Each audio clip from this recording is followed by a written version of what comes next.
Reseteo, con César Vidal y Lorenzo Ramírez. Muy buenos días, muy buenas tardes, muy buenas noches y sobre todo muy bienvenidos aquí a cesarvidal.tv y a este especial del Gran Reseteo.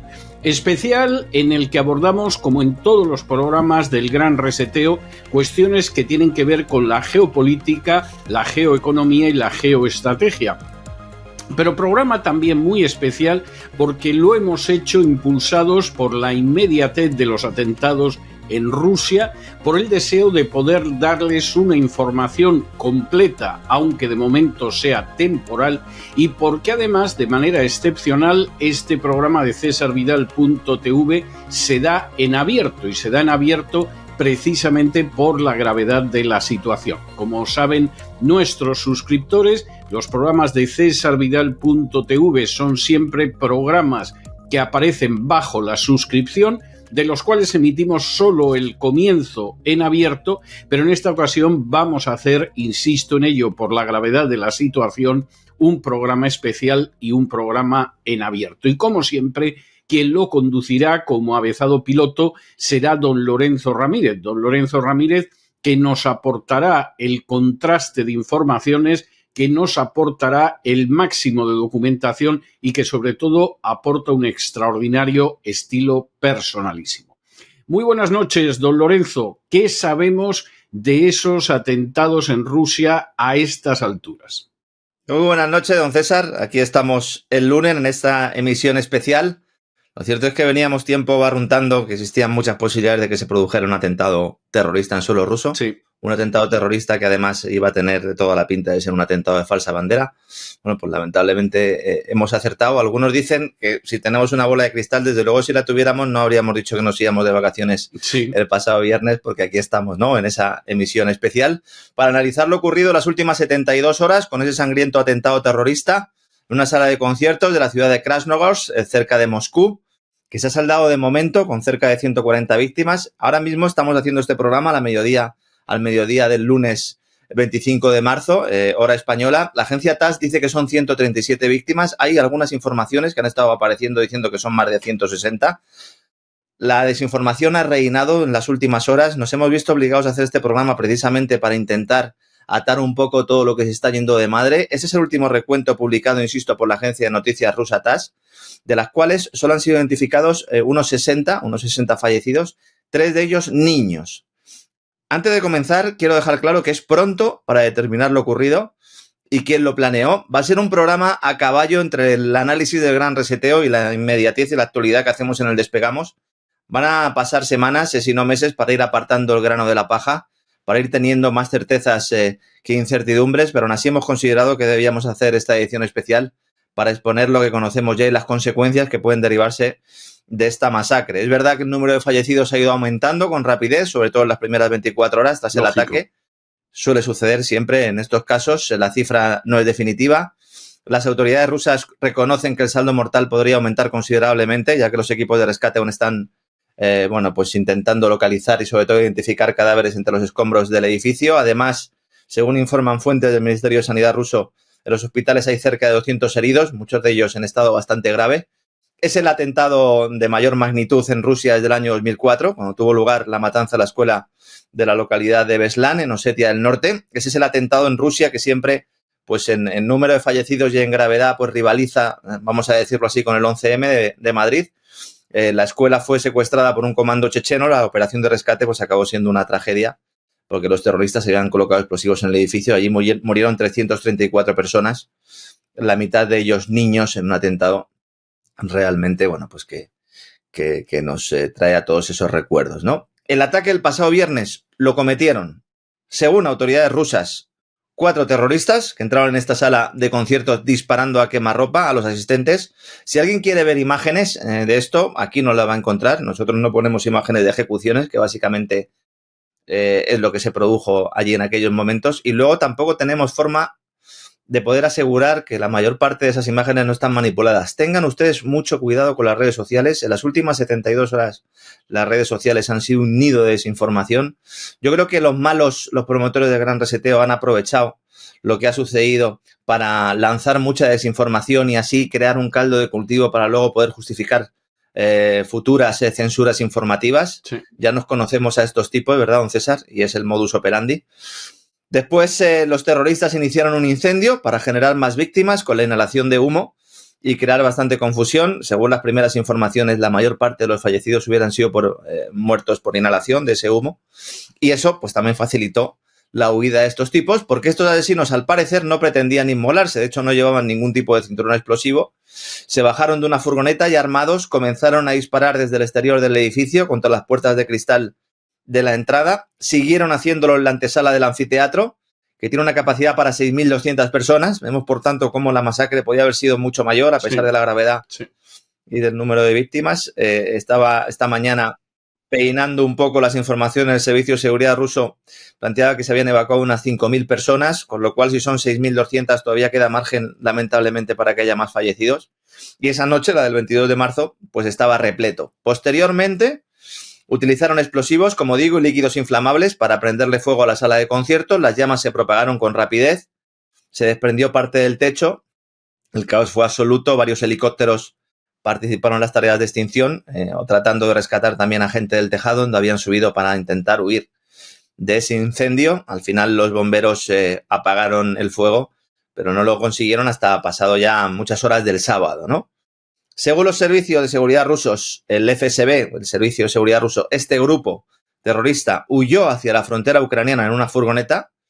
Esto es extraño porque muchos analistas planteaban, bueno, ¿cómo puede ser que se hayan marchado? Las informaciones que tengo yo al respecto, que en este caso son informaciones de fuentes militares y no estrictamente de fuentes oficiales, me apuntaban a que se les dejó marchar para ver a dónde iban y de alguna manera pues luego poder detener a más gente. De hecho, hay 11 detenidos ya. La furgoneta empleada era la misma. Eso es plausible, sí. Es plausible. Es plausible, sí. Es verosímil. Es lo único que explicaría que una furgoneta localizada pues pudiera ir tranquilamente y hacer todos los kilómetros que hizo.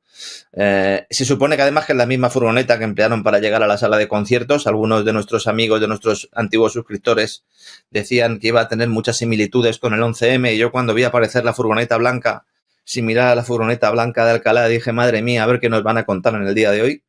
Han sido 3 días, la verdad, frenéticos. Luego, poco a poco, estos tipos, insisto, cuando salen de la furgoneta y van conduciendo, fueron detenidos el sábado junto con otras 7 personas ya de madrugada en una carretera de la región, donde fueron detenidos en Briansk, junto a otras 7 personas. Como digo, es una zona fronteriza con Ucrania, bueno, cerca de la frontera de Ucrania. Muy cerca de la frontera con Ucrania, sí. Según informó el propio Putin, fue el que dio el dato de Briansk en el discurso que ofreció. Y luego, bueno, pues evidentemente presentaron resistencia, algunos de ellos resultaron heridos y bueno, pues el FSB asegura que los terroristas tenían contactos en Ucrania, que les habían ayudado en el operativo, creando lo que Putin denominó una ventana para entrar y salir de Rusia. De los 11 detenidos, 4, los que al parecer son los autores materiales, ya han pasado a disposición judicial, están viendo ahí en sus pantallas sus imágenes. 3 de ellos son originarios de Tayikistán, uno tiene 32 años, 4 hijos menores de edad y estaba de forma irregular en Rusia, donde había llegado procedente de Turquía, con un permiso de 3 meses que había expirado. El permiso era para estar en Turquía, no en Rusia. Había expirado y el día siguiente a que expirara es cuando se marcha a Rusia, llega en torno al 3-4 de marzo. Importante esta fecha, quédense con ella, 3-4 de marzo. Otro era un desempleado también nacido en Tayikistán, un parado que dice vivir en Moscú, aunque no recordaba dónde, curioso que no recordara dónde. La verdad es que ninguno de los 4 detenidos daba el perfil realmente de avezado terrorista, excepto por la acción, evidentemente, pero en los interrogatorios que hemos estado viendo y en la forma de expresarse realmente pues eran personas bastante asustadas. El tercero, también nacido en Tayikistán, trabajador de una fábrica en Podolsk, localidad cerca de Moscú. Este vivía cerca del atentado y parece ser que lo habría visitado en alguna ocasión, padre de un bebé de 8 meses.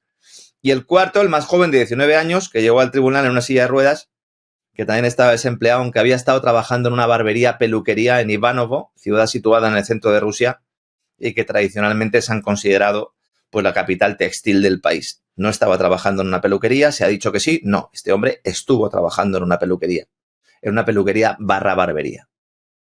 Claro, ¿cuál es la sorpresa? Cuando los detenidos empiezan a hablar, les interrogan y dicen que han sido contratados para realizar la masacre a través de la red social Telegram, ofreciéndoles dinero. Al parecer 1 millón de rublos no es dinero. Hombre, depende de la situación económica en la que estés, pero Sí, hombre, pero no es una cantidad extraordinaria, ¿no? son 10.000 euros. Sí, En teoría les dieron la mitad sí. de ese dinero. No han podido demostrar que les dieron la mitad de ese dinero porque el que afirmó de los 4 que ese había sido el proceso de contratación dice que la tarjeta la ha perdido. Es muy extraño esto. Contratación a través de Telegram, pero quédense con Tayikistán, porque Tayikistán es importante. Vamos a ir separando grano de la paja, vamos a ir viendo conceptos con los que nos tenemos que quedar y los que no podemos comprobar, los que no nos encajen, bueno, pues los analizaremos en el futuro, pero de momento vamos a intentar hacer un análisis con la navaja de Ockham en la mano. Desde que se comete el atentado, como digo, las redes sociales son un hervidero de datos falsos, informaciones manipuladas por parte de todos los agentes, atribuciones de declaraciones que no existían. Me he pasado el fin de semana intentando encontrar la fuente de cada uno de los principales mensajes y en muchas ocasiones me llevaban... Era complicado, ¿eh? Bueno, hemos estado intercambiándonos mensajes, ¿verdad, don César? Durante todo el fin de semana y entonces nos enviábamos un mensaje, empezábamos a investigar y nos dábamos cuenta de que realmente pues tenían parte de verdad, parte de mentira. Esto es una muestra de la involución que estamos viviendo en la sociedad actual en el plano informativo. Sí. Sí. Este es el gran miedo que hemos tenido siempre. Porque claro, si los medios de comunicación dejan de hacer su trabajo y en su lugar los intoxicadores campan a sus anchas, pues ¿qué hacen? Que dificultan el trabajo de aquellos que todavía somos profesionales y queremos hacer nuestro trabajo con rigor e independencia. Bueno, si además los medios de comunicación se convierten en intoxicadores, ya no hablemos, ¿no? Que lamentablemente yo creo que es algo de lo que hemos visto en este fin de semana, ¿no? Esa es la idea, ¿no? Entonces, dentro de toda esta ceremonia de la confusión, pues aparece la identidad de un terrorista checheno llamado Rustam Asiev, que podría estar implicado en el atentado, aunque no es ninguno de los 4 que hemos mencionado antes y que ya han sido dispuestos a disposición del tribunal. Desconocemos la identidad de los otros 7. Puede ser que sea uno de ellos, puede ser, pero este es el único que tenemos confirmación de que es islamista y terrorista. Este checheno es importante porque está luchando con las filas ucranianas junto al ejército ucraniano, compartió trinchera con los grupos financiados por Estados Unidos e Israel en la guerra civil siria, que pretendía expulsar del gobierno a Bashar al-Assad, y un día después, o unos días después de su llegada a Ucrania, este hombre llegó el 15 de octubre del año 2022, Asiev fue designado comandante en jefe supremo interino de las Fuerzas Armadas de la autodenominada República Chechena de Ichkeria, que operan, insisto, junto a las Fuerzas Armadas de Ucrania. Por eso hay imágenes que se han visto también en estos días de muchos soldados teóricamente ucranianos que llevan un parche del ISIS. Esto es completamente cierto. Sí, es cierto, y además viene de hace mucho tiempo, ¿no? Eso es. El ISIS, en su vertiente chechena, en este caso, está luchando codo con el ejército ucraniano. Lo cual tiene mucha lógica porque realmente quien destruye a ISIS en Siria, por mucho que le moleste a Donald Trump, son las fuerzas rusas, o si se quiere, las fuerzas sirias con la cobertura de las fuerzas rusas. Es decir, que luego ISIS aparezca en los sitios más diversos y entre ellos estén las Fuerzas Armadas ucranianas, tiene una coherencia total y absoluta.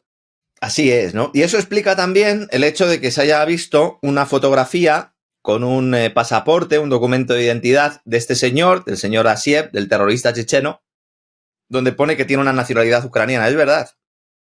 Hay un canal de Telegram que compartió esta foto que muestra un pasaporte ucraniano emitido a nombre de Al-Sisani, es el mismo tipo.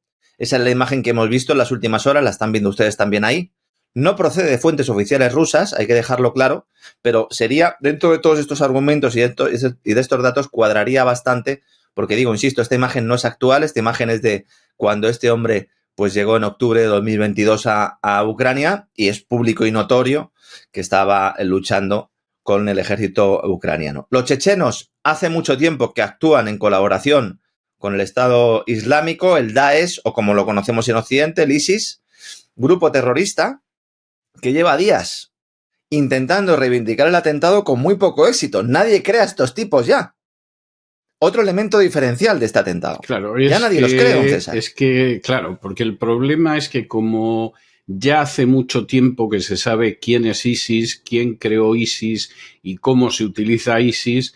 Pues pensar que son un grupo autónomo, independiente, que toma sus decisiones, cualquier persona medianamente informada sabe que no es así. Y si usted me lo permite, voy a remitir a la gente precisamente a ese programa extraordinario que hizo usted sobre ISIS aquí en el Gran Reseteo, aquí en cesarvidal.tv, porque yo creo que puso muy bien los puntos sobre las IES acerca de quién es ISIS, quién creó ISIS, quién está detrás de ISIS y para qué se utiliza ISIS. Claro, de pronto aparece así ISIS de golpe y porrazo y, hombre, hay un cierto escepticismo bastante lógico. Yo creo que dentro de toda esta barbarie, yo creo que es la mejor noticia que la opinión pública empiece a plantearse realmente que le están contando un cuento. Claro. Que vivimos en una operación psicológica permanente. La opinión pública parece estar ya harta de ver cómo se cometen atentados de bandera falsa de forma sistemática.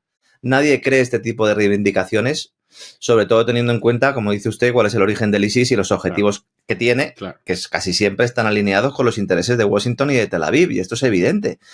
Cuando se produjeron las reivindicaciones, que fueron dos, porque la primera sacaron un comunicado, nadie les hizo caso y entonces publicaron un vídeo, los teóricos líderes del ISIS, donde aparecían, bueno, pues imágenes de los terroristas en la entrada a la sala de conciertos, que parecía incluso haber sido grabadas estas imágenes por ellos mismos. En aquel momento, pues precisamente publiqué en mi cuenta de Twitter un enlace a ese programa que hicimos en cesarvidal.tv, que usted menciona aquí, en el año 2021, cuando se produce la salida de Estados Unidos de Afganistán, explicando cuáles son esos orígenes del ISIS, unos orígenes que los analistas occidentales, pagados por la OTAN, y los que no están pagados por la OTAN, pero tienen algún tipo de síndrome de Estocolmo, parecen eludir, y que son tan evidentes que incluso sus propios impulsores lo han admitido públicamente, destacando el papel de Barack Obama y de su secretaria de Estado Hillary Clinton, quien por escrito y también de viva voz ha confesado que el yihadismo fue impulsado para atacar a la Unión Soviética, para defender intereses de Estados Unidos e Israel en Oriente Medio. Bueno, es que no lo voy a decir yo, lo va a decir Hillary Clinton. ¿Van a escuchar ustedes ahora a Hillary Clinton? Veamos uno de los vídeos que vamos a visionar hoy, si le parece. Entonces, vamos allá. I mean, let's remember here, the people we are fighting today, we funded 20 years ago. And we did it because we were locked in this struggle with the Soviet Union. They invaded Afghanistan, and we did not want to see them control Central Asia.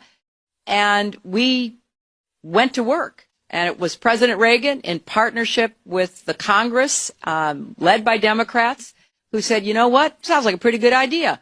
Let's deal with the ISI and the Pakistani military, and let's go recruit these mujahideen. And let's get some to come from Saudi Arabia and other places, importing their Wahhabi brand of Islam so that we can go beat the Soviet Union. And guess what? They retreated. They lost billions of dollars, and it led to the collapse of the Soviet Union. So there's a very strong argument, which wasn't a bad investment to end the Soviet Union. Bueno, pues si es que Hillary se ve que ese día la pillaron sincera y fue un momento en que largó, no voy a decir que todo lo que podía largar, todo lo que podía decir, pero sí dijo cosas significativas y que son evidentes, vamos. Y a estas alturas de la historia, no saber eso, no aceptar eso y no querer ver eso, bueno, pues es el ciego que no quiere ver, que es la peor forma de ciego que hay. Además es que hay muchos documentos que lo respaldan esto, lo hemos analizado también en muchos programas. Yo a todos los amigos que no son suscriptores y a los que son suscriptores y a lo mejor no han visto esos programas, les animo a que se suscriban al canal, que en la hemeroteca tienen todos los programas que hemos hecho sobre esto y realmente, bueno, pues es que hay muchos datos, hay muchas pruebas, hay muchas fuentes. No solo Wikileaks, otros muchos. Algunos se escandalizaban cuando Donald Trump dijo que la administración Obama había alimentado al ISIS o cuando el analista de inteligencia Edward Snowden. Bueno, Donald Trump tiene un discurso que ha circulado mucho en las redes sociales este fin de semana diciendo que ISIS es una creación de Obama y añade y de la corrupta Hillary. Sí, sí, es que es así. Además con colaboración de Arabia Saudí, de Qatar y del Mossad israelí. Sí. Entonces, cuando el analista de inteligencia Edward Snowden y el MI6, perdón, que siempre se me olvida, siempre que hablo del ISIS se me olvida, pero realmente los agentes sobre el terreno, los agentes, los islamistas, luego al final siempre resultan ser casi todos de origen británico o tienen pasaporte británico. Sí. Es decir, el operativo real al final es británico. Es que esta es una larga tradición, ¿eh? O sea, hay que tener en cuenta que esto no viene de ahora, esto existe como mínimo desde los años 30 del siglo pasado, es decir, llevan, incluso si hablamos de cómo se utilizaron en la India, estaríamos hablando hasta del siglo XIX, es decir, llevan por lo menos los británicos un siglo de andadura de utilizar a grupos islámicos para sus fines. Luego diciendo, ¡oh, qué horror, qué brutos son, qué malvados! ¡Oh! Pero son ellos los que lo crean, los financian y los dirigen. Y llevan así más de un siglo. Y cuando los detienen les ayudan a que salgan de la cárcel. Sí. En el último capítulo de mi libro sobre el 11M doy varios nombres y apellidos de personal de inteligencia británica que parecen ser que eran terribles y peligrosos yihadistas. No tengo ninguna duda de que eran peligrosos, seguramente también yihadistas, pero que estaban a sueldo del MI6. Sí. Y esto, bueno, pues lo han dicho incluso primeros ministros. Es decir, esto no es algo que nos saquemos nosotros de la manga. Cuando Edward Snowden empezó a alargar y explicó con todo lujo de detalles cómo los servicios de inteligencia de Estados Unidos, Reino Unido e Israel colaboraron juntos utilizando el Mossad como cabeza pensante en la ejecución británica y el paraguas norteamericano en la creación del Estado Islámico de Irak y de Levante, que ese es el ISIS, el EIL también, o ISIL, según se dice en Estados Unidos, organización terrorista que pretendía unir a todos los grupos extremistas del mundo en uno solo, pero de corte suní. Y aquí es donde aparece el dinero de Arabia Saudí, porque todo esto lo paga Arabia Saudí. Sí. Fundamentalmente. Y por supuesto, cuando hay referencias machaconas en los medios, pero totalmente falaces, pretendiendo que todos estos grupos los mantiene Irán, es absolutamente mentira. Es decir, en Irán son chiíes, Irán tiene relación, por ejemplo, con Hezbollah, pero pare usted de contar. O sea, todo este entramado de grupos son grupos muy relacionados con la inteligencia británica, con la inteligencia americana y con dinero que viene de Qatar, de Arabia Saudí y demás hermanos mártires, pero no tienen nada que ver con Irán. Irán no ha atentado jamás, ni ningún grupo dependiente de Irán ha atentado jamás en Occidente. O sea, pero al revés sí. El ISIS sí que ha atacado Irán. Claro. El ISIS sí que ha atacado Irán. Hace no mucho, además. Claro, entonces esa es la idea. Dice, se coge la excusa religiosa para justificar acciones militares, pero acciones militares contra enemigos de los países occidentales liderados por Estados Unidos e Israel. El caso sirio es el más evidente, pero hay muchos más. En el programa que hicimos nosotros planteamos la yihad globalista para acabar con Rusia o para luchar contra China. Esa es un poco la idea. Generar caos, terror en todos los países de la nueva franja y la ruta de la seda. Volver a hacer Oriente Medio un polvorín. Que no haya ninguna posibilidad de que China acerque posturas. Que era la idea, ¿no? Esa idea de paz para infraestructuras, ¿no? El mismo Robert Kennedy, el sobrino del presidente asesinado en Dallas, que ha explicado muy bien cuál es ese proceso mediante el cual China tiende la mano y lleva acuerdos de infraestructuras y Estados Unidos siembra el terror. Cuando presentó su candidatura a la presidencia del país, dijo en su discurso que Estados Unidos había creado el ISIS. Y ahí, pues realmente, de forma transversal, este hombre es del Partido Demócrata, tenemos a Trump del Partido Republicano, el coronel Richard Black y ex jefe de Derecho Penal del Pentágono ha dicho públicamente que Al-Qaeda siempre fue nuestra fuerza proxy sobre el terreno. Hay una entrevista muy esclarecedora. ¿Quién lo duda? Hay una entrevista muy esclarecedora que fue censurada en redes sociales, de la cual hemos extraído un extracto que también quiero que vean nuestros amigos para que vean a un militar norteamericano explicando que es una confesión en toda regla. Vamos a verla, vamos a ver. What I do know, and I can tell you about Aleppo, is that Russia was extremely reluctant to get involved in combat in Syria. The war began in 2011 when the United States landed Central Intelligence operatives to begin coordinating with Al-Qaeda and other terrorist groups. And we have been unwavering supporters of Al-Qaeda since before the war formally began. We are supporters of Al-Qaeda today, where they're bottled up in Idlib province. The CIA supplied them under secret Operation Timber Sycamore. We gave them all of their anti-tank weapons, all of their anti-air missiles. And Al-Qaeda has always been our proxy force on the ground. They, together with ISIS, have carried out the mission of the United States together with a great number of affiliates that really are kind of interchangeable. You have the Free Syrian Army. Soldiers move from ISIS to Al-Qaeda to Free Syrian Army rather fluidly. And so we started that war, but the United States has a strategic policy of using proxies to engage in war. And our objective was overthrow the legitimate government of Syria. And in order to do that, we employed proxy soldiers who were the most vile of all terrorists. Something very similar is happening right now in Ukraine. Bueno, pues interesantísimas declaraciones, porque ya me contará usted a un militar americano, además, que no es un sargento precisamente, comentando estas cosas, ¿quién le obliga? No pretenderán que es un agente de Putin o cualquiera de estas cosas, ¿no? Bueno, de hecho es que además menciona una operación en concreto, la operación Timber Sycamore, que fue aprobada en el año 2013, que hemos analizado aquí también en anteriores programas, aprobada por el presidente de Estados Unidos, Barack Obama. Es aquí donde está la génesis de esto, que se basaba en armar y formar a los rebeldes sirios, nos decían, para derrocar a Bashar al-Assad. Los saudíes ponían el dinero, la CIA se encargaba del resto, bajo la tutela del Mossad israelí y con agentes operativos del británico MI6. Conocimos la existencia de esta operación porque algunos detalles fueron publicados en prensa estadounidense, porque hubo congresistas como Tulsi Gabbard, que fue voluntaria en Irak sirviendo en una unidad médica, que denunció en la CNN que lo que estaba haciendo el Deep State estadounidense con autorización de la Casa Blanca y sin pasar por el Congreso era apoyar a yihadistas sirios.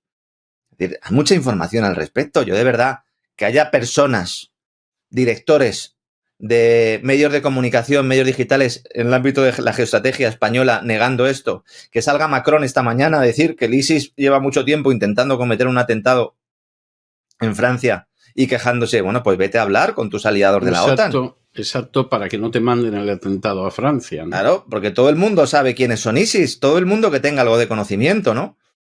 Hay miembros de las fuerzas especiales occidentales y agentes de inteligencia occidentales dentro de las filas del ISIS. No estoy diciendo que los tengan o que los orienten solo. No. Hay algunos que están dentro de las filas del ISIS. Algunos de ellos han acabado en cárceles afganas. Es así. Es así. Esas que los talibanes abrieron como parte del pacto con Estados Unidos tras la retirada del país. Porque Estados Unidos, cuando sale de Afganistán, se produce un atentado del ISIS-K. Ahora vamos a hablar del ISIS-K, que se ha vuelto a hacer muy famoso. El acuerdo que llegan es sí, pero me tienes que soltar a los yihadistas, porque los necesito para otras operaciones. Y en esta operación de apoyo a yihadistas han participado empresas privadas occidentales, los famosos contratistas de defensa, o de ataque, como me gusta a mí decir, en campos de entrenamiento ubicados en Arabia Saudí y en Qatar. El analista de inteligencia norteamericano Paul Williams, cuando habla de esta cuestión, suele mencionar un hecho muy incómodo, que hemos comentado aquí en alguno que otro programa. Cuando los terroristas del ISIS son heridos en Siria, son transportados a Israel para ser atendidos en hospitales israelíes. Y la propia prensa israelí ha empleado mucho tiempo y dinero en intentar justificar lo evidente. ¿Por qué estos terroristas no lo que se actúan? Decía, yo recuerdo algún artículo de la prensa israelí donde lo que se decía era que, bueno, que en última instancia nunca habían atacado a Israel y por lo tanto no había por qué no ayudarlos y que además, pues que Israel no negaba la ayuda humanitaria. Y bueno, vamos a ver, pero una cosa es que Israel no niegue la ayuda humanitaria en el sentido de que un turista sueco se cae por la calle y lo atienda a un hospital israelí, que no sé si lo hará, pero espero que lo haga. Y otra cosa es que a usted le traigan de Siria terroristas islámicos y usted los trate de maravilla. Es que hay una diferencia notable. Pero yo recuerdo algunas entrevistas de médicos israelíes en la época en que la guerra de Siria estaba en su punto máximo de ebullición y te hacían razonamientos de este tipo que tú decías, yo no sé si este hombre es tonto, que no lo creo, o realmente nos toma a los demás por imbéciles.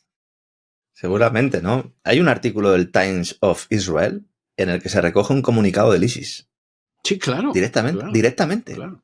Y entonces la pregunta, lo están viendo en su pantalla. Cuando de pronto sabiendo todo esto, que además no ha sido algo puntual, esto es sistemático y de muchos años, de pronto te aparece Netanyahu diciendo que es la lucha de la luz y las tinieblas y el bien y el mal y no sé qué. Bueno, y que jamás es ISIS. Dice, no, jamás es ISIS. Y que jamás pues es entonces, ISIS. Para decir, entonces, o sea, vamos a ver, usted nos toma por imbéciles. Seguramente hay mucho imbécil. Es decir, a lo mejor Netanyahu no anda tan desencaminado a la hora de dirigirse a cierta parte de la población de Occidente. Hombre, pero gente que tiene una mínima información, no pretenda usted engañarla porque es insultante lo que usted dice. Y claro, luego efectivamente para intentar liar más las cosas, pues evidentemente, claro, es que jamás es ISIS, como cuando se produjeron los atentados del 11 de septiembre, Netanyahu no tuvo ningún problema en decir que a Israel le convenía porque ahora la gente iba a entender a Israel, ¿no? ¿Qué tiene que ver el conflicto de Israel con el 11 de septiembre? Salvo que usted lo quiera liar utilizando la mentira y la desinformación, que es algo habitual en él. Es un personaje al que le encaja a la perfección esa expresión española de que miente más que habla. O sea, esa es la realidad.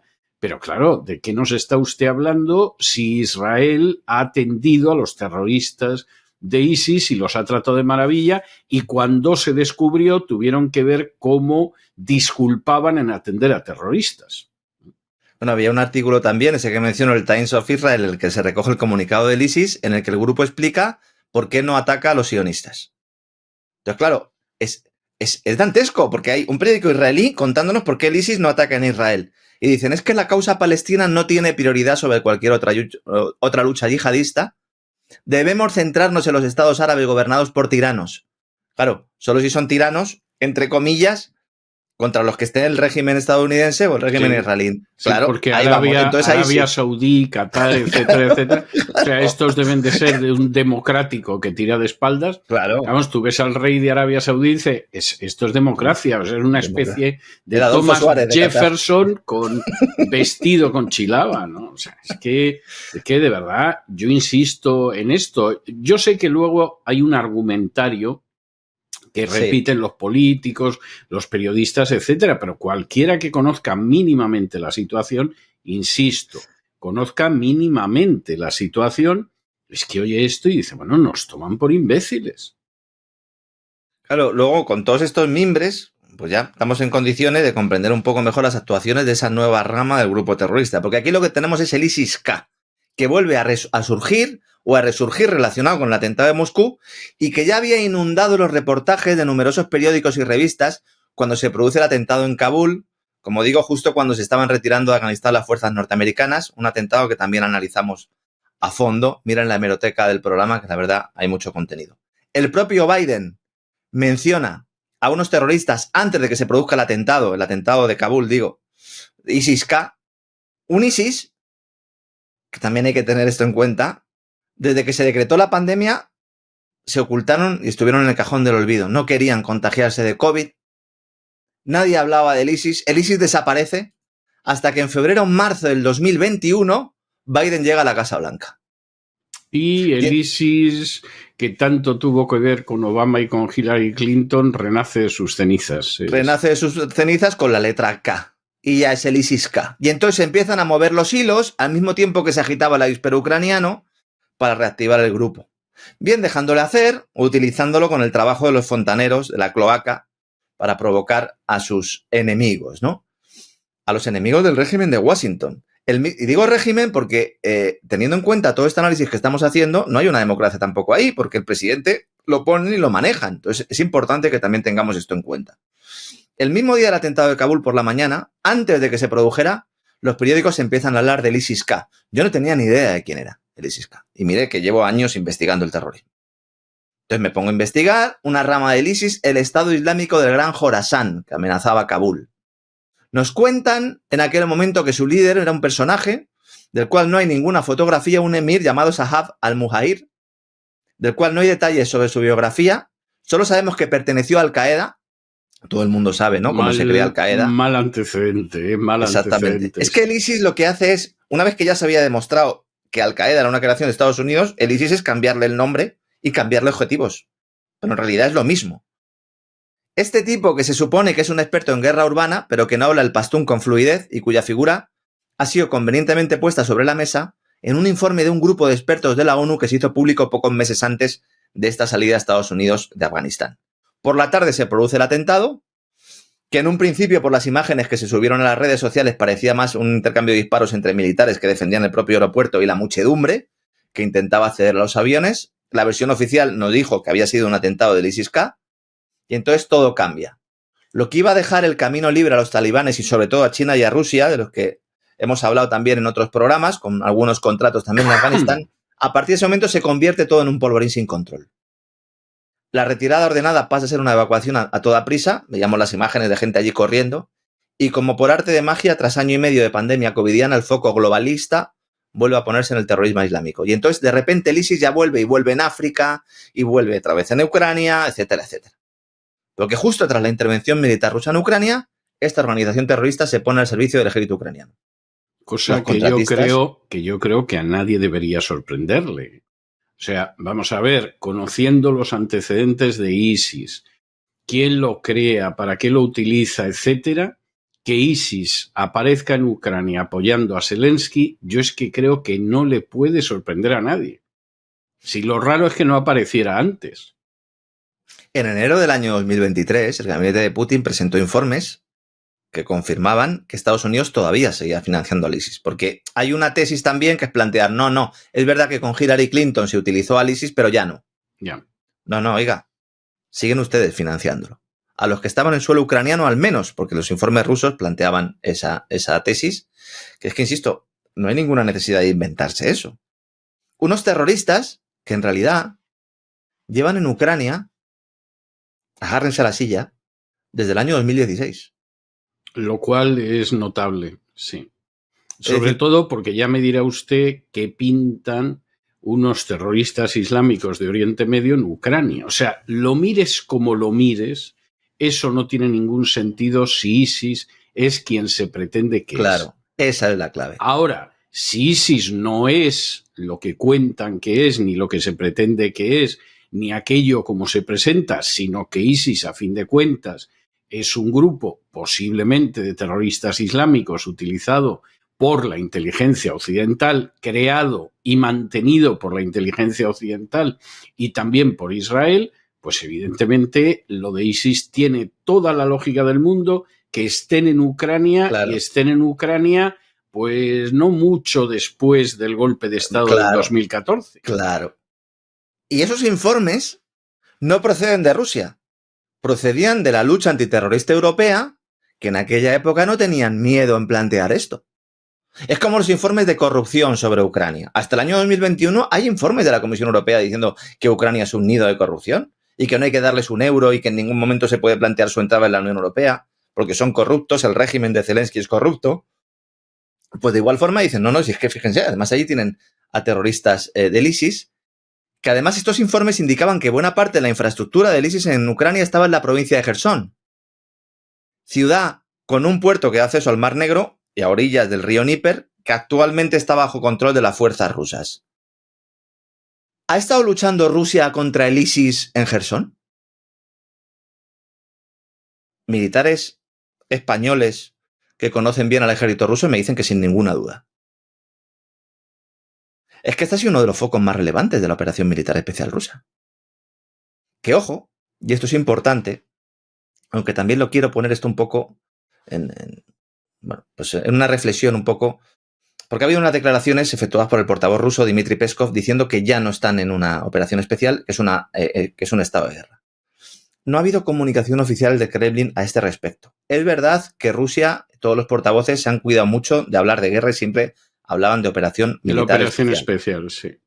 Peskov ha hecho unas declaraciones el mismo viernes diciendo que aunque comenzó como una operación militar especial, dice, tan pronto como se formó toda esta banda, decía él, esta pandilla, cuando Occidente participó en todo esto junto con Ucrania, para nosotros se convirtió en una guerra. A mí las declaraciones me han sorprendido, pero con independencia de que puedan estar influidas por el tema del atentado, no digo yo que no, pero realmente da un salto cualitativo importante. Hombre, el problema, vamos a ver, porque esto es así, es decir, una cosa es el cuento ucraniano que se cuenta en Occidente de cómo ha sido la guerra y todo lo demás. Y otra cuestión es la realidad de lo que pasa en Rusia y la visión de la guerra que tienen en Rusia. Es decir, con todo lo que digan de Putin, la satanización de los medios occidentales de Putin, que bueno, es Hitler, Gengis Khan, Fu Manchu y Spectra todo junto. O sea, el retrato de Putin es ridículo, pero por lo estúpido que es y lo poco que tiene que ver con la realidad. En estos momentos, y ya desde hace tiempo, hay militares en Rusia que le están insistiendo a Putin en que en Ucrania se vaya a una guerra y no a una operación limitada especial, y que no puede seguir combatiendo la guerra de Ucrania con una mano atada a la espalda. Y hay militares rusos que en estos momentos dicen, si usted me da la orden, yo desayuno en Rusia, pero es que almuerzo en Kiev. Y no nos van a poder parar. Y esto no es un disparate. Vamos a ver, Rusia está empleando en Ucrania a 100.000 hombres. 100.000 hombres que se van relevando, en total unos 300.000, pero porque hay bajas, relevan, se van de vacaciones, literalmente, etc. Pero Rusia tiene un ejército de 2 millones de hombres. Si Rusia ahora mismo... No le voy a decir que lance al 100% de su ejército los 2 millones de hombres sobre Ucrania. Poner medio millón. Pero vamos a poner medio millón o 1 millón. Es que llega a la frontera con Polonia en horas. Y hay gente que lleva tiempo insistiéndole a Putin en que eso es lo que tiene que hacer. Es decir, esta es una gentuza. Este problema no se va a acabar hasta que acabemos con esta gentuza. La OTAN no para de apoyar la chulería de Zelensky, de amenazar con una guerra mundial, etcétera, etcétera, etcétera. Atentados contra civiles en Belgorod. Hay atentados contra civiles. Encima salió Victoria Nuland antes de retirarse anunciando lo que iba a suceder. Esto se acaba rápido, es decir, entramos de una vez en Ucrania como teníamos que haber entrado el primer día y se acabó esta historia. Y esa es la posición que ahora mismo tienen muchísimos militares. Entonces, cuando se habla sobre la historia de Ucrania, la gente no sabe la soberana estupidez que está diciendo, no tienen idea de cómo está el ejército ucraniano, no tienen idea de la contención que ha mantenido Putin, ni cosa parecida. Están viviendo en un mundo de mentiras, en un Matrix de falsedades. Y plantear que pueda haber soldados OTAN que puedan contrarrestar eso cuando realmente la población europea no está preparada. Si es que es para una imposible. guerra. Es decir, vamos a ver, es que tú lo dices en estos momentos. Vamos a ver, ahora mismo se sabe que en Ucrania hay fuerzas de la OTAN. Pero es que esas fuerzas de la OTAN, si los rusos se meten a calzón quitado en Ucrania, es que se las meriendan en horas, no van a saber ni de dónde les viene. Y claro, de pronto Peskov te dice que esto ha sido siempre una operación militar muy limitada, muy ceñida a unos objetivos, etcétera. La defensa de la República del Donbass y los territorios adyacentes que pudieran garantizar la defensa de esa República del Donbass, la República de Donetsk y de Lugansk. Exactamente. Ahora, ustedes nos siguen tocando las narices, quieren ir a una guerra, están actuando como si estuviéramos en guerra, pues va a haber guerra. Eso es lo que plantea. Lo cual es escalofriante, pero es así y tiene mucha lógica. Para concluir con el tema del ISIS, ahora vamos a hablar de Nuland y de Estados Unidos. Hay que dejar muy claro que la relación de los musulmanes con Rusia se encuentra en un buen momento.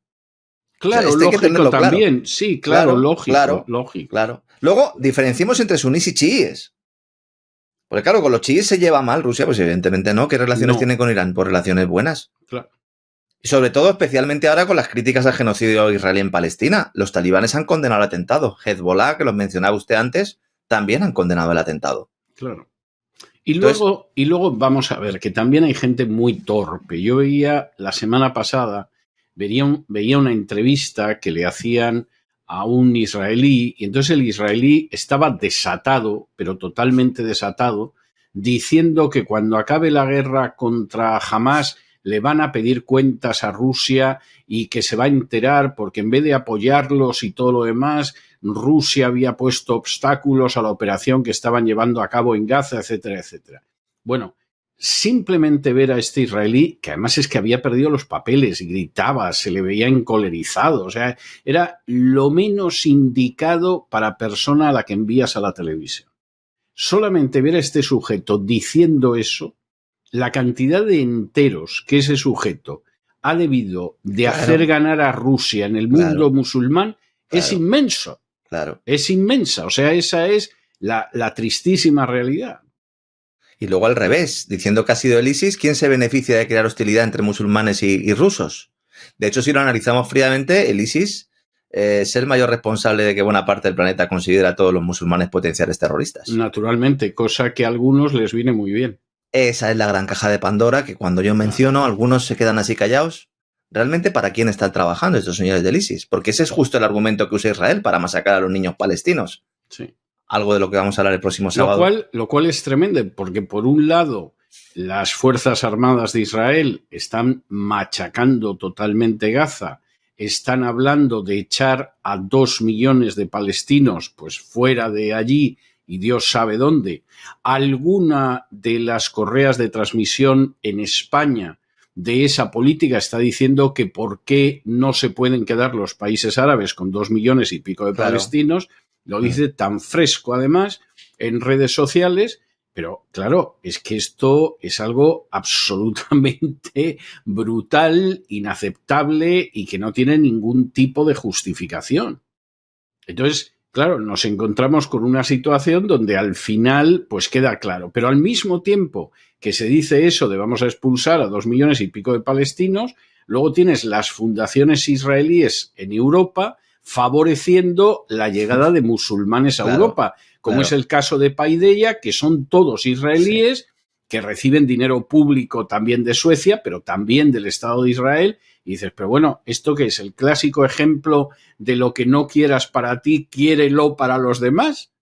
Porque a ver, y encima nos dicen, cuidado que vienen los del ISIS, del ISIS a Europa a atentar, y dice, ya, pero es que estos son sunís, no nos ibas a traer, claro. Y además usted nos los está mandando e insiste en que tienen que venir a Europa y que se tienen que integrar a Europa, y tienes una serie de entidades que dependen del Estado de Israel. No es que sea un judío por ahí aislado, que puede estar más o menos trastornado como un budista, un católico, un mormón. No, estamos hablando de personas que tienen un peso en el Estado de Israel, fundaciones que derivan del Estado de Israel y que están facilitando, impulsando y empujando la inmigración islámica en Europa. Y dices, hombre, me parece estupendo, vosotros estáis pensando en cómo echar a 2 millones y pico de palestinos, de los cuales no todos son musulmanes, porque hay muchos que son cristianos, pero los queréis echar, y sin embargo Europa tiene que acogerlos por millones. Vamos, me parece una coherencia, o a lo mejor sí hay coherencia, pero claro, una coherencia malvada, ¿no? Siniestra. Exactamente. Volvamos al atentado de Moscú, retrocedemos unas semanas, en concreto, antes lo ha mencionado usted, esa última visita que hace a Kiev la zarina del complejo militar industrial de Estados Unidos, la entonces número 2 de Antony Blinken, en el Departamento de Estado, Victoria Nuland, donde en su discurso amenaza al Kremlin diciendo que Putin tendría sorpresas desagradables en el battlefield, en el campo de batalla, decía ella, una declaración que, como suele suceder con todas las intervenciones de esta oscura señora, como hemos analizado también en múltiples programas, pues suena a profecía, de forma similar a cuando dijo que el gasoducto Nord Stream 2 nunca se pondría en marcha, o cuando articuló el golpe del Maidán en Ucrania en el año 2014 y pasó a la historia con esa cita textual, y perdonen la expresión si hay algún niño por ahí, diciendo que la Unión Europea fundamentalmente lo que había que hacer era joderla, ¿no? Que le jodan, que le den a la Unión Europea. Que la jodan, ¿no? Sí, fue la traducción literal. Lo sentimos, la expresión nuestra es de este personaje siniestro y maligno e inicuo que se llama Victoria Nuland. Se montó un lío tremendo porque dicen, bueno, ¿y cómo puede ser que la gente publique esto, no? Si el problema no es que la gente lo publique, es que esta señora lo diga, ¿no? Que es la secretaria de Estado, ¿no? Vamos a matar al mensajero. Días después de esta visita de Nuland, anuncia que deja el cargo, seguramente porque su nombre va a salir implicado en casos de corrupción precisamente en Ucrania. Hay una investigación en Estados Unidos en marcha, lo hemos contado en La Voz, en el Despegamos. Y el 7 de marzo, ¿recuerdan ustedes que les dije, o que expuse aquí, que el 4 de marzo había llegado uno de esos supuestos terroristas de Tayikistán? Bien, pues el 7 de marzo, 3 días después de la llegada, la embajada en Estados Unidos en Moscú alerta del riesgo de un ataque terrorista inminente contra grandes concentraciones de personas en la capital rusa. uno de los párrafos más reveladores es el siguiente. Lo tienen ustedes en su pantalla, se lo voy a leer. Estamos monitorizando informes de que extremistas tienen planes inminentes de atacar grandes concentraciones de gente en Moscú, incluyendo conciertos, y se debe aconsejar a los ciudadanos estadounidenses que se abstengan de acudir a estos lugares durante las próximas 48 horas. También, ¿eh? Qué persistencia, qué perspicacia y, en fin, y qué transpiración la de la inteligencia americana, ¿eh? ¿A qué extremistas se refería la embajada norteamericana? Sí, exactamente. ¿No debería haber identificado al grupo o a las personas? Porque si dices que tienes informes concretos, que según sus propias palabras están siendo monitorizados y hay un riesgo de ataque inminente de extremistas, ¿qué extremistas son? Prácticamente nadie ha prestado atención a esto y es de importancia capital. Sobre todo a tenor del atentado el pasado viernes, pero aún así yo cuando lo leí digo, bueno, miembros yihadistas, islamistas, de grupos nacionalistas, no se mojaron. ¿Es posible que todavía no supieran a quién le iban a atribuir el atentado? Esto es muy, No, esto no es muy imposible, 11M. no es imposible, ¿no? Es No, que porque, después claro, de 20 años estudiando el 11M ya estas no las sabemos también. sí. Tú tienes que dejar la puerta abierta porque todavía no sabes cuál va a ser el discurso oficial de la versión oficial. Bueno, el 11M, la Red Gladio y muchísimas 11S, otras cosas. 7J, etc, etc, etc. Horas antes de aquel aviso de la embajada, el Servicio Federal de Seguridad ruso, el FSB, había informado que había frustrado un atentado planeado por una presunta célula del grupo terrorista ISIS contra una sinagoga en Moscú. Curiosamente, los ataques de sinagogas normalmente no se concretan y los que implican asesinar a rusos sí. Otra cuestión que no deja de ser inquietante y para algunos bastante reveladora. Después de este aviso de la embajada, hay otro atentado frustrado. En esta ocasión, presuntamente planeado por los servicios especiales de Ucrania, la inteligencia ucraniana, con la participación de un ciudadano reclutado en Bielorrusia, según el FSB. Por cierto, el anuncio de la Embajada de Estados Unidos en Rusia de alerta de atentados fue el día 7. 2 días después, el cantautor más famoso de Rusia tenía un concierto en el mismo sitio donde se produjo el atentado el pasado viernes. Sí, Shaman, que además es el autor de una canción tremendamente popular que se titula Yaruski, es decir, yo soy ruso, y que bueno, se ha convertido casi en una especie de himno oficioso de Rusia, ¿no? ¿Es posible que el atentado fuera a ser ahí?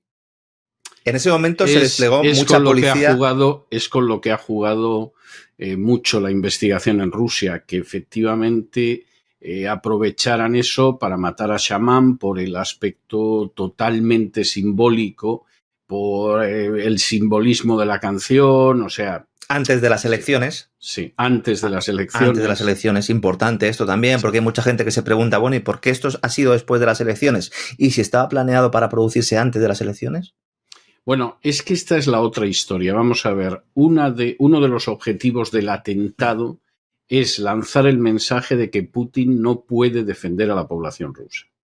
Es decir, Putin será lo que sea, pero es incapaz de defender a la población rusa. Para mí es el objetivo número uno, don César. No lo habíamos hablado, para mí es el objetivo número uno. Pues no lo habíamos hablado, pero yo también lo creo. Y entonces la idea es que vamos a erosionar la imagen de Putin. Claro, antes de las elecciones, y si la víctima hubiera sido Shaman, el autor e intérprete de Yaruski, efectivamente hubiera sido un golpe muy grande, por el simbolismo del atentado, de la muerte antes de las elecciones, etcétera. Pero por las razones que sean, ese atentado no se produce. No sabemos a día de hoy si no se produce porque deciden no llevarlo adelante o no se produce porque efectivamente los atrapan a todos y, por supuesto, para nada no dar una sensación de inseguridad, antes de las elecciones no se cuenta nada en absoluto. Uh-huh. Yo si en la próxima semana nos enteramos de que ese atentado se iba a llevar a cabo y lo desarticularon las fuerzas de seguridad rusas. O no lo desarticulan, sino que son los propios terroristas los que deciden no atentar porque había habido un incremento notable de la seguridad y entonces cuando pasan a suelo ucraniano. Sí, cualquiera de las dos posibilidades a mí me parece plausibles. Nada más producirse el atentado, el del viernes, la Casa Blanca sale a la palestra, la primera de todas de forma precipitada, no para mandar condolencias al pueblo ruso. Hay alguna frase de John Kirby, el portavoz en este sentido, pero muy atropellada y muy extraña, porque el objetivo era otro, era dejar claro que no había ningún tipo de conexión de los autores, ni materiales ni intelectuales, con Ucrania. ¿Cómo lo sabían? Es el típico caso de excusatio non petita accusatio manifiesta, ¿no? Tenemos a personas, a Macron, lo acabo de decir antes, a Scholz, a Estados Unidos asegurando que ha sido el ISIS, asegurando que no tiene nada que ver Ucrania. ¿Cómo lo saben? La investigación de un atentado de este tipo lleva muchos días, lleva muchas semanas. Es que sabían quiénes eran los que habían pagado la bala, que es la expresión que suele utilizar Daniel Stulin, ¿verdad? Que dice, no nos fijemos en quién ha cometido el atentado, sino en quién ha pagado la bala. Sí. ¿Estados Unidos lo sabía? Portavoz de Seguridad Nacional, John Kirby, realiza estas consideraciones, intenta quitar el foco de Ucrania y lo pone en Ucrania, evidentemente. O sea, al intentar quitarlo, lo pone. Sí, no fue muy inteligente, ¿eh? De todas formas, yo tengo que decir que la gente que rodea a Biden, mira que Biden está sobre todo deteriorado, pero es un sujeto que en sus buenos tiempos era muy inteligente. Al servicio del mal, si se quiere, pero era una persona muy inteligente. Yo tuve ocasión de verlo en varias ocasiones y era un tipo muy inteligente, con una capacidad de respuesta tremenda. Ahora no es ni una sombra de lo que fue. Pero la gente del equipo de Biden es penosa. Es penosa. Y salir diciendo no ha sido Ucrania, cuando todavía nadie ha dicho lo de Ucrania. Yo no he sido, ¿no? Exactamente, ese no ha sido. Bueno, pues si de ese todavía no se ha hablado. Que es lo mismo que decir yo no he sido, ¿no? Sí, en este caso. Exactamente. Claro, las autoridades rusas, claro, es que yo creo que incluso se sorprendieron las autoridades rusas. Te dicen, oiga, si tienen ustedes información, facilítenoslas. Ya. Y yo creo que las autoridades rusas ya no se sorprenden de nada, para serles sincero. Yo creo que están curados de espanto hace muchos años y aquella época... Era otra época de Yeltsin en que se creían todo, tenían una opinión absolutamente ingenua de Occidente, como los españoles sobre el mercado común también en los años 60. Esa época, quizá los españoles siguen creyéndose de la Unión Europea las tonterías que se han creído durante décadas, pero los rusos hace muchísimos años que dejaron de creer la mentira y la propaganda occidentales. El servicio de comunicación de la Casa Blanca, consciente de que, claro, ha hecho una serie de afirmaciones y las tiene que respaldar con algo, porque todo el mundo estaba diciendo, bueno, si ustedes lo descartan es que lo han investigado, con lo cual nos pueden facilitar las conclusiones de su investigación. Entonces dicen, no, nosotros no, ha sido el Consejo de Seguridad Nacional de Estados Unidos, dirigido por Adrienne Watson, que es la que ahora está diciendo que Ucrania no está implicada en el atentado y que la culpa es del ISIS. Y que es una fuente de toda seguridad, vamos, de toda confianza. Es que el ISIS estaba reivindicando el atentado al mismo tiempo que Estados Unidos decía han sido los del ISIS, ¿no? Oye, taparos un poco. Sí. O sea, taparos un poco. Claro, la portavoz rusa María Zaharova dice con ironía, dice, oye, a mí me extraña que las autoridades norteamericanas hayan tardado tan poco tiempo en determinar los autores de la masacre de Moscú cuando todavía no saben quién ha matado a Kennedy, ¿no? Y dice, bueno, pues... Sí. Bueno... ¿Quién ha matado a Kennedy? Lo saben hace décadas. Cuestión aparte es que por no eso lo revelen. Claro, y que cada vez que van a desclasificar los documentos sucede algo para no desclasificarlos en 10 años más o en 20 años más. No, Zaharova es una tipa que nosotros tenemos a María Jesús Montero, ellos tienen a Zaharova. Fíjense la diferencia, ¿eh? Sí, es de estas cosas que la comparación te hunde, porque dices, claro, si ellos tienen a Zaharova, que es una tipa, pero de una inteligencia impresionante. Y en España tenemos a María Jesús Montero, si es que... además van sin papeles, esto es totalmente, solo hace falta verles. O sea, saben cuál es su trabajo, saben cuál es su oficio. Y ellos tienen, en fin, al que tienen en asuntos exteriores y nosotros tenemos Álvarez. Si es que al final más vale que no te pongas a comparar porque acabas llorando. O sea, puede ser verdaderamente tremendo, pero es la realidad. También le dice Zaharova, dice, bueno, pues ya que ustedes son tan buenos investigando, a ver si nos dicen ya quién ha atacado los gasoductos del Báltico, claro. Y también de paso el puente de Crimea, el puente de Kerch, cual también analizamos aquí y dimos el nombre de los miembros del servicio de inteligencia británicos que participaron en esa operación y que aquí también hemos dado en anteriores programas, ¿no? Entonces dice, oiga, el hecho de que Estados Unidos diga que Ucrania no tiene que ver es la principal prueba que podemos tener de que a lo mejor Kiev tiene algo que ver, ¿no? Dijo Zaharova, dándole la vuelta. Bueno, o sea, lo que usted hace es llevarnos a sospechar. Claro. Es decir, si usted no saliera diciendo no ha sido Ucrania, Ahora ya... etcétera, pero ya después de que ustedes dicen que no ha sido Ucrania, pues hay muchísimas posibilidades de que haya sido Ucrania. Vamos a ver qué hay de verdad con la relación entre Ucrania y estos terroristas, porque existe. Existe, pero no en el sentido que ha dicho Rusia, seguramente porque todavía están esperando para lanzar toda la información cuando sea el momento adecuado, pero aquí tenemos datos y los vamos a exponer, ¿no? Sobre todo porque esa sospecha sobre los halcones de Washington tiene fundamento. Resulta que Antony Blinken se reunió con el primer ministro de Tayikistán, país en el que nacieron la mayoría de los autores del atentado detenidos por las fuerzas rusas, en un encuentro en el que, según informó la propia Casa Blanca, debatieron las formas en que ambos países pueden colaborar mejor en materia económica, pero sobre todo en materia de seguridad. Se ha hablado de una alianza en materia de seguridad militar. Bueno, y realmente Estados Unidos, Tayikistán, aparte de meterle el dedo en el ojo a Rusia, ¿qué querían, no? Bueno, pues Blinken subraya el compromiso de Estados Unidos para ser un socio fiable y reitera su apoyo a la integridad territorial de Tayikistán. Lo que no dice, y lo que no dijo el Departamento de Estado norteamericano y que se pretende ocultar por razones obvias, es que la embajada de Ucrania en Tayikistán lleva meses, algunos dicen que años, yo he logrado acceder a datos hasta meses, reclutando hombres para la denominada Legión extranjera de Ucrania para luchar contra los rusos. Recordemos, insisto, que los terroristas del centro comercial de Moscú que han pasado a disposición judicial eran tayikos, no del ISIS, y que se dirigían a Ucrania justo después del ataque terrorista. Y admitieron que les pagaron. ¿Formaban parte de este grupo de reclutados en la embajada? Si miramos el currículum del embajador ucraniano en Tayikistán, muchas cosas cobran sentido porque resulta que fue un alto cargo de los servicios secretos ucranianos y que llegó a la embajada en junio del 2022. Curiosamente... Tampoco nos sorprende, don Lorenzo. No nos sorprende a nosotros. Habrá gente que estará diciendo...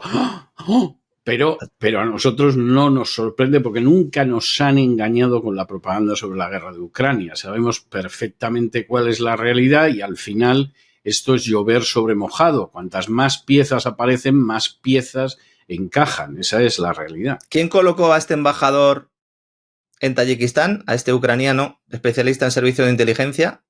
Durante un tiempo incluso fue director. Estados Unidos, porque el nombramiento tuvo lugar 4 días después de que el comandante del mando central de las Fuerzas Armadas de Estados Unidos, el general Michael Eric Kurilla, visitara Tayikistán. En marzo del año 2022, la sucursal de la agencia de noticias rusa Sputnik informó que las embajadas ucranianas estaban reclutando mercenarios en Tayikistán y otros países. ¿Por qué digo que solo he podido acceder a datos de unos meses? Porque en las páginas web de los departamentos diplomáticos ucranianos, donde estaba publicado abiertamente esos llamamientos a unirse a la resistencia contra Ucrania, mercenarios, para formar parte de la Legión Internacional, toda esa documentación ha sido borrada. En las repúblicas postsoviéticas ese anuncio se publicó incluso en las webs de la embajada ucraniana en Grecia. Esos llamamientos se difundieron en redes sociales occidentales. Están borrados a día de hoy. Toda esa información se retira. En enero del 2023 es detenido en Minsk un ciudadano de Georgia que había sido reclutado por la embajada ucraniana en Tiflis para participar en la guerra como parte de la Legión Georgiana. Hay mercenarios que están siendo contratados de forma sistemática por elementos de la inteligencia ucraniana con el beneplácito de la OTAN. Y estos son datos y son hechos. Entonces, ¿hay conexión? Tenemos que ver si estos terroristas tienen conexión. Pero que hay mercenarios de origen Tayikistán, pero no solo de origen de Tayikistán, sino de otros países, siendo contratados para cometer este tipo de operaciones y que cuadran, encajan con el relato, porque en realidad no son terroristas curtidos en 1000 batallas. No. Que hayan estado en Alepo allí jugándose la vida día sí, día también, ¿no?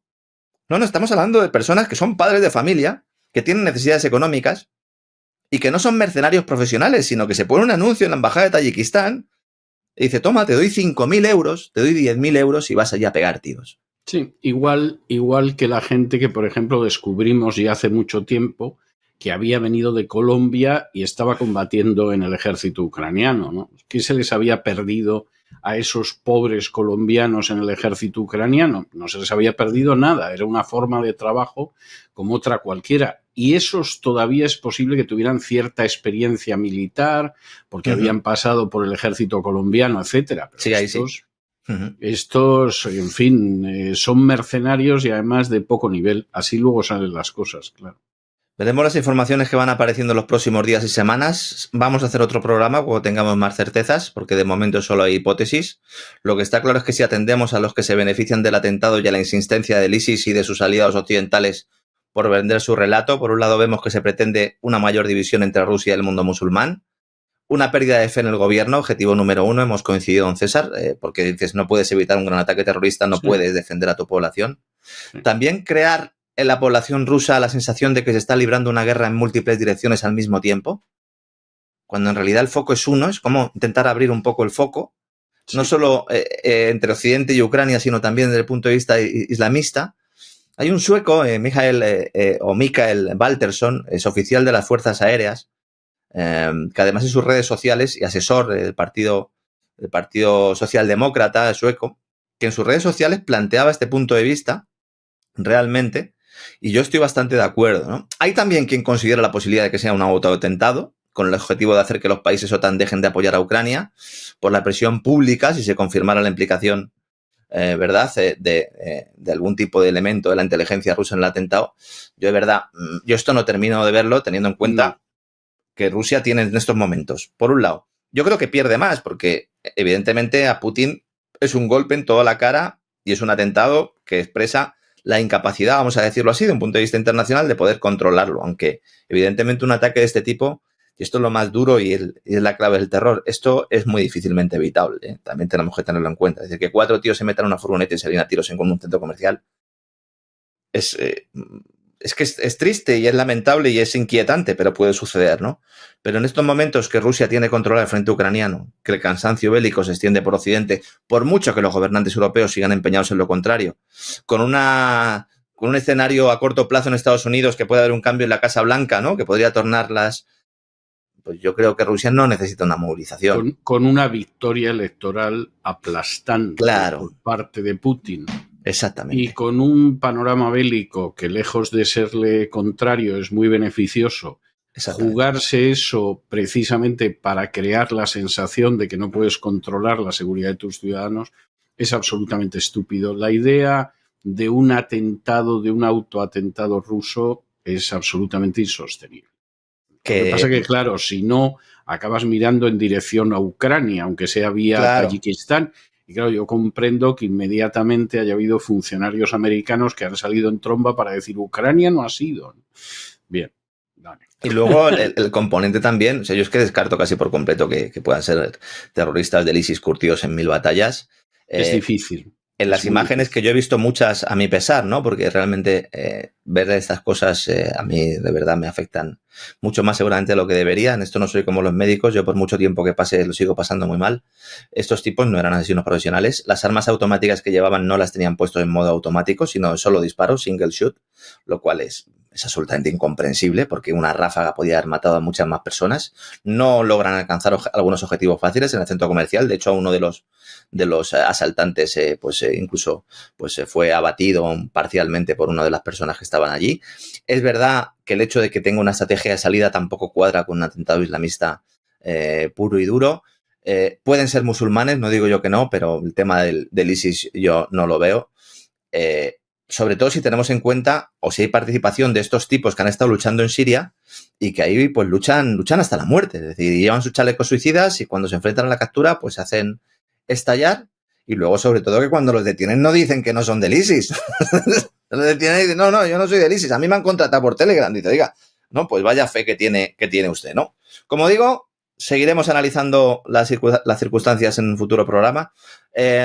Los amigos que nos acompañan todas las semanas ya lo saben, los que son nuevos pues se lo aclaro aquí. Don César y yo no somos nada amigos de hacer un programa en caliente como lo hemos hecho en esta ocasión, porque creemos que hay pocas certezas y realmente nuestra intención es informar, pero evidentemente es indudable que teníamos que hacer algo, sobre todo al no tener programa de radio y que no pudiéramos hacer referencia a todo lo que hemos contado aquí. Llegamos al final de este programa especial de hoy. Lunes, en el Gran Reseteo, que hemos publicado en abierto, todos los contenidos anteriores que hemos emitido analizando la génesis, las motivaciones, la financiación del terrorismo internacional están a disposición de todos los suscriptores del canal, junto con el resto de programas que hemos dedicado al avance de la agenda globalista, aprovechando la pandemia y la guerra de Ucrania, esa agenda que ha ido avanzando a golpe de estrategias liberticidas. El próximo sábado vamos a volver a vernos, don César, en un programa en el que, como hacemos siempre, demostraremos que los promotores de esta agenda liberticida, que construye sus imperios con el latrocinio, la manipulación social y la sangre de los inocentes, pues evidentemente no son los buenos, aunque los grandes medios de comunicación y los intoxicadores profesionales nos quieran hacer creer lo contrario. Efectivamente, no son los buenos y a estas alturas hay que ser muy necio, estar muy desinformado, haberse quedado muy ciego para no verlo. Muchísimas gracias por este esfuerzo adicional, don Lorenzo, teniendo el gran reseteo en vez de los sábados como es habitual, precisamente en este lunes, y queremos recordarles a aquellos que son suscriptores y a aquellos que no lo son, que por supuesto este sábado habrá un programa habitual, como todas las semanas, del Gran Reseteo, aunque lógicamente estará limitado a los suscriptores de cesarvidal.tv. Muchísimas gracias, don Lorenzo. A ustedes siempre. A ustedes los emplazamos para este sábado, el programa habitual del Gran Reseteo, que como siempre será un programa excepcional, y también, como siempre, nos despedimos de ustedes con una despedida sureña. God bless you. Que Dios los bendiga.